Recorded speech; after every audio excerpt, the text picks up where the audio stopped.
am I talking for? You know it.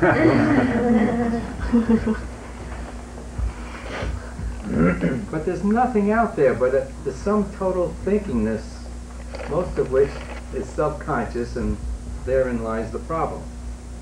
Subconscious means simply we do not want to look at it.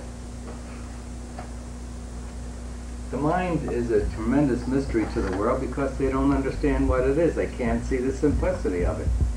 It's the sum total of all your feelings and thoughts, that's all. How simple it is. It's a collection of your feelings and thoughts. And everything you experience is via the mind. Go unconscious, the mind's out of the way, there's no experiencing.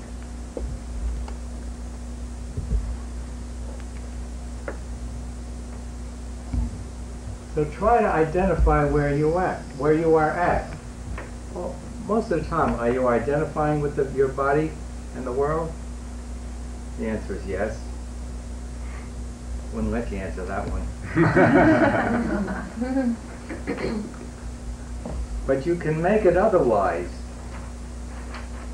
You continue in what you're doing, but shift your identity from being the body just a being. Identify with your beingness, and you just sit back and you watch the world go by. You get into the state of witnessing. You don't even feel yourself moving because you cannot. You're omnipresent. When you identify with your beingness, you discover that you're everywhere present in the entire universe. And should you choose, you can take a look-see anywhere in the universe without moving because you're there. You don't even have to do astral travel. You're omnipresent. Astral travel is in the mind. Astral body, mind are almost one and the same thing.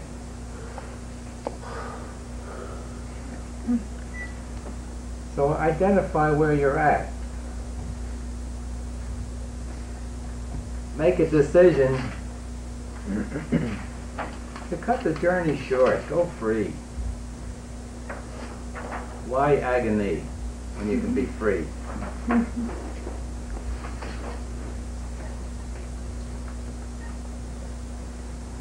So the real you is the beingness. The ego you is 2 and 3, your mind and your body. And the 3 states that you identify with are beingness, doingness, and havingness. And with this you can relate to the chart of emotions. Apathy, grief, fear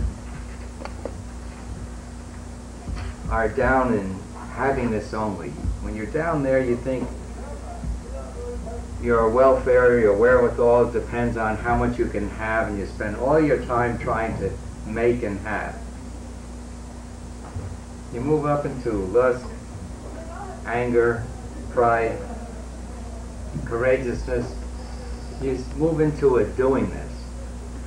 Instead of thinking your welfare lies in having, you feel you got to be a doer. And of course, that's an advanced state. Only 5% of us are doers.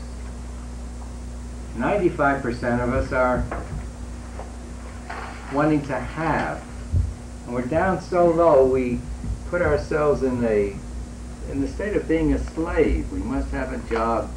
Someone must tell us what to do and give us the food that we eat and the money to get our lodgings.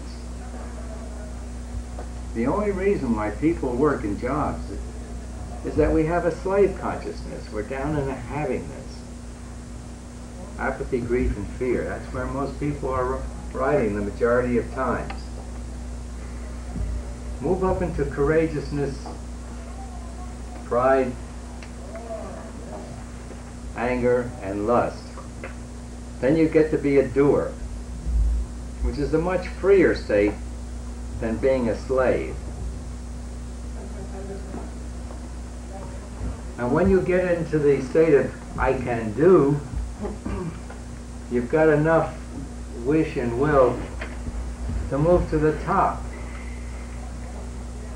Because you discover when you're just quiet and being, that's the nicest thing there is. And with the doingness energy, you'll work harder to drop the remaining limitations, the ag flat, so that you can remain in just a be all the time. Now, that sense of beingness is not related to the world. It's related to how you look at the world.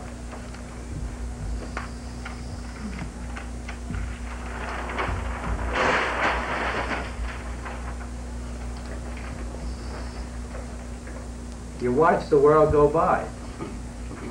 You watch yourself. You watch your own body moving around like you now watch other bodies. You'll see your body objective to you, like you see other bodies objective to you.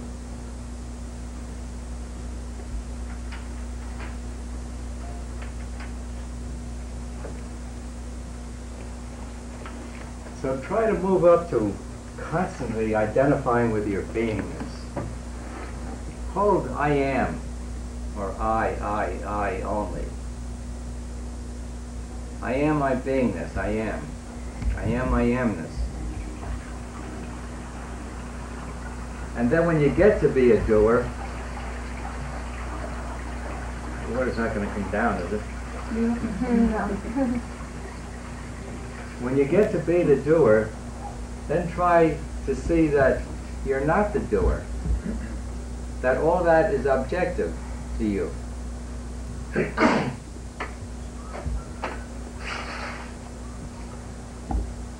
Try to take the attitude, I am not the doer.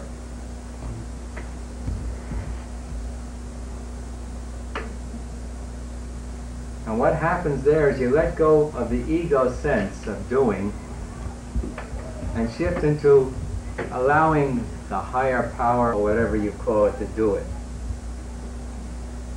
In religion they say, let go, let God. Can he do it? Yeah, he can do everything. When you let go of your ego sense, you automatically move into your beingness.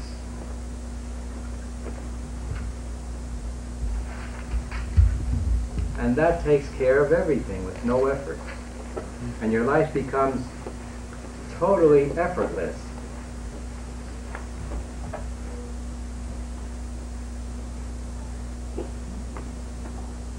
And start from taking all your happiness from you. Recognize that every joy you have is that nice, quiet place of just being, where your desires are out of the way.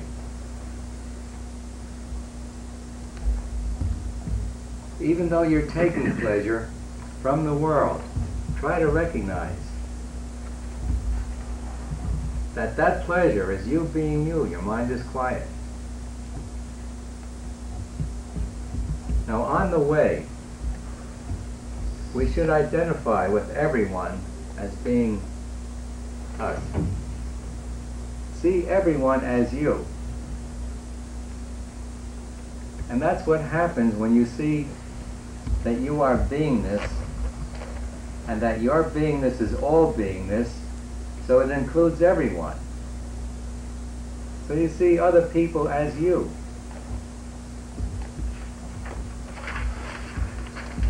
Then try to identify with everything out there, every atom as you, because it's your making. And when you identify with it, you'll get to see that you created everything you're experiencing. It's all in your mind, all you're experiencing. It's all in your creative mechanism. Mind is only creative. Creates the thoughts that we hold in mind.